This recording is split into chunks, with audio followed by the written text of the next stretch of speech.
बड़ी खबर के साथ आबकारी नीति मामले में दिल्ली के मुख्यमंत्री अरविंद केजरीवाल की याचिका पर दिल्ली हाईकोर्ट आज आदेश सुनाएगा।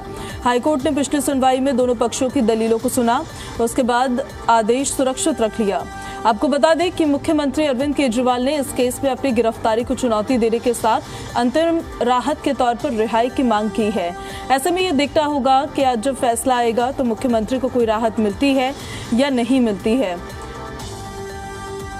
आबकारी नीति मामले में दिल्ली के मुख्यमंत्री अरविंद केजरीवाल की याचिका पर दिल्ली हाईकोर्ट आज आदेश सुनाने वाला है।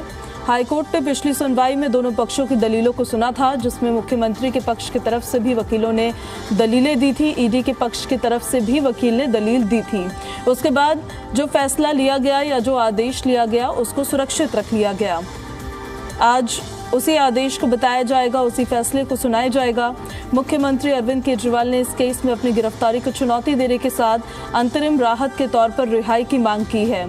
तो ऐसे में ये देखना होगा कि अभी फिलहाल जुडिशियल कस्टडी में है मुख्यमंत्री अरविंद केजरीवाल, क्या उनको अंतरिम राहत मिलती है और उन्होंने अपनी गिरफ्तारी को जो चुनौती दी है उस पर कोर्ट का क्या फैसला सामने आता है, ये भी देखना होगा। फैसला सुरक्षित है, लेकिन क्या आदेश आएगा इस पर हमारी नज़र लगातार बनी हुई है। मुख्यमंत्री अरविंद केजरीवाल अभी फिलहाल तिहाड़ जेल में मौजूद है। तिहाड़ जेल में उनकी मौजूदगी जुडिशियल कस्टडी में उनको ईडी के रिमांड के बाद भेजा गया था और आज फैसला आएगा मुख्यमंत्री अरविंद केजरीवाल के उस केस में जिसमें उन्होंने अपनी गिरफ्तारी को चुनौती दी है और अंतरिम राहत के तौर पर उन्होंने रिहाई की मांग की है। आबकारी नीति के इस मामले में दिल्ली के मुख्यमंत्री अरविंद केजरीवाल की याचिका पर दिल्ली हाईकोर्ट आज आदेश सुनाएगा। हाईकोर्ट ने पिछली सुनवाई में दोनों पक्षों की दलीलें सुनी थी। जिरह के दौरान मुख्यमंत्री अरविंद केजरीवाल के पक्ष को रखते उनके वकील नजर आए थे, तमाम दलीलें उन्होंने दी थी। इसके अलावा ईडी की तरफ से जो कोर्ट में वकील पेश हुए थे उन्होंने भी ईडी का पक्ष कोर्ट के सामने रखा था। अब दो बातें हैं, पहला ये कि मुख्यमंत्री ने अपनी गिरफ्तारी को चुनौती दी है, जिस तरह से ईडी ने उनको 2 घंटे की पूछताछ के बाद उनके आवास से गिरफ्तार कर लिया था, उस पर सवाल खड़े किए हैं मुख्यमंत्री ने। और दूसरा ये कि अंतरिम रिहाई की मांग की है। ऐसे में ये देखना होगा कि कोर्ट की तरफ से उनको क्या आदेश सुनाया जाता है, क्या फैसला उनके पक्ष में आएगा या फिर मुश्किलें और बढ़ जाएंगी। तो तमाम तरीके के सवाल हैं। देखिए, ऐसे में जब कोर्ट का आदेश सामने आएगा उसके बाद ही ये क्लियर हो पाएगा कि मुख्यमंत्री अरविंद केजरीवाल को कोई राहत मिलती है या फिर मुश्किलों भरा सफर उनका यूं ही चलता रहता है। क्या कोई राहत आज उन्हें मिलेगी? सीएम केजरीवाल को हाईकोर्ट से क्या कोई राहत मिल सकती है? क्या ऐसा कोई आदेश, ऐसा कोई फैसला सुनाया जा सकता है जिससे उनकी मुश्किलें थोड़ी कम हो? क्योंकि पीएमएलए के इस केस में अभी तक जितने भी केसेस को लेकर सुनवाई हुई है, बहुत कम केसेस ऐसे हैं जिसमें रिहाई हो पाई है या फिर जमानत मिल पाई है। ऐसे में ये देखना होगा कि मुख्यमंत्री अरविंद केजरीवाल के इस केस में अभी फिलहाल ईडी की तरफ से उनको लेकर जांच जारी है, मनी लॉन्ड्रिंग का ये केस। लेकिन अटकलों का बाजार ये भी गर्म था कि अगर सीबीआई भी उनको गिरफ्तार करती तो उसके बाद दो जांच एजेंसियों के केसेस को लेकर उनको कोर्ट जाना पड़ता, जो मनीष सिसोदिया के केस में हो रहा है। हाल फिलहाल में कुछ वक्त पहले संजय सिंह की भी रिहाई हुई है। ऐसे में देखिए, उम्मीद तो है लेकिन फैसला सुरक्षित है। आदेश क्या आएगा, वो जब आदेश आ जाएगा उसके बाद क्लियर हो पाएगा।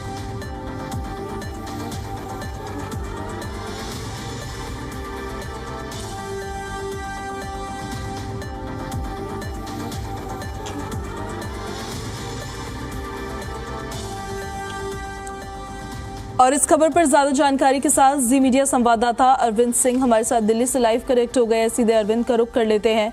अरविंद, कोई राहत की उम्मीद है क्या आज मुख्यमंत्री को? फैसला सुरक्षित है, आदेश कब तक आ सकता है? देखिए, अरविंद केजरीवाल की जो याचिका हाईकोर्ट में लंबित है उस पर 2:30 बजे हाईकोर्ट को फैसला देना है और हाईकोर्ट को ये तय करना है कि क्या अरविंद केजरीवाल को राहत दी जा सकती है नहीं। अरविंद केजरीवाल ने गिरफ्तारी को चुनौती देने के साथ साथ अंतरिम राहत के तौर पर रिहाई की मांग भी की है। हालांकि रिहाई की जो उनकी मांग है वो अल्टीमेट मांग है, अगर वो मांग मान ली गई तो फिर सारी चीज़ें फिर पीछे छूट जाएंगी। तो ऐसे में ईडी ने दोनों मांग का पुरजोर विरोध किया है और अरविंद केजरीवाल की तरफ से अभिषेक मनु सिंह भी पेश हुए थे कोर्ट में। उनका ये कहना था कि चुनाव के वक्त ये जो गिरफ्तारी हुई है ये आम आदमी पार्टी को कमज़ोर करने की कोशिश है लोकतंत्र का ये तकाजा है कि सभी राजनीतिक पार्टियों को चुनाव के दौरान बराबर का हक मिले, और ऐसे में चुनाव के ठीक पहले की गई ये गिरफ्तारी आम आदमी पार्टी को कमजोर करने की एक कोशिश है, आम आदमी पार्टी को खत्म करने की कोशिश है। उन्होंने गिरफ्तारी की जरूरत पर भी सवाल उठाया। अभिषेक मनु सिंघवी का ये कहना था कि ईडी के पास कोई ऐसे सबूत नहीं है जिनके जरिए बात साबित होती हो कि अरविंद केजरीवाल के खिलाफ मनी लॉन्ड्रिंग का केस बनता है, और उनके घर से कोई रिकवरी नहीं हुई है, और ऐसे में गिरफ्तारी की जरूरत क्या थी, इस पर उनकी तरफ से सवाल उठाया गया है। हालांकि ईडी की ओर से एएसजी एसवी राजू पेश हुए थे और उन्होंने सिंघवी की तरफ से जो दलीलें रखी गई थी उनका विरोध किया था, और उनका यह कहना था कि चाहे दिल्ली के मुख्यमंत्री हो या कोई आम आदमी, कानून की नज़र में सब बराबर हैं, और अगर किसी ने कोई अपराध किया है तो उसे जेल जाना होगा। और अरविंद केजरीवाल सिर्फ ये दुहाई दे करके कि वो एक सीएम है, ऐसे में चुनाव नज़दीक है, उनको गिरफ्तार नहीं किया जाना चाहिए, इस दुहाई को देकर के वो बच नहीं सकते। तो ईडी की तरफ से इस मांग का विरोध किया गया है। कोर्ट ने पिछली बार दोनों पक्षों की दलील सुनने के बाद आदेश सुरक्षित रख लिया था। आज 2:30 बजे कोर्ट का आदेश आना है। हाल फिलहाल में संजय सिंह को जमानत मिली अरविंद, लेकिन उस दौरान सुप्रीम कोर्ट ने साफ कह दिया था कि ये उदाहरण नहीं बन सकता है किसी और की रिहाई या किसी और की जमानत के लिए उनका केस। ऐसे में उस दौरान ये देखा गया कि ईडी की तरफ से विरोध नहीं किया गया उनकी जमानत को लेकर, लेकिन मुख्यमंत्री अरविंद केजरीवाल के इस केस में ईडी का रुख किस तरह का नजर आता है?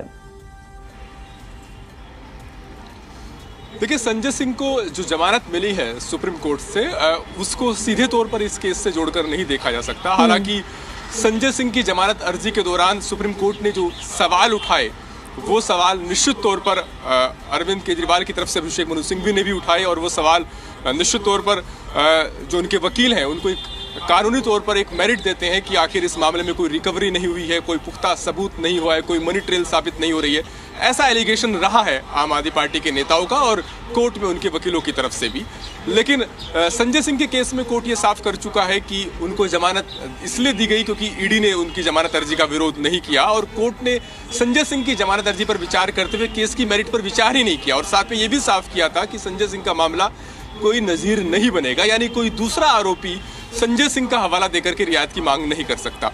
लेकिन अगर अरविंद केजरीवाल के मामले को हम देखें तो अरविंद केजरीवाल के मामले में ईडी ने पुरजोर विरोध किया है। ईडी का ये कहना है कि अरविंद केजरीवाल पार्टी के संयोजक थे, पार्टी के कर्ता धर्ता थे, और ऐसे में इस मामले में जो सबसे बड़ी लाभार्थी है वो आम आदमी पार्टी है।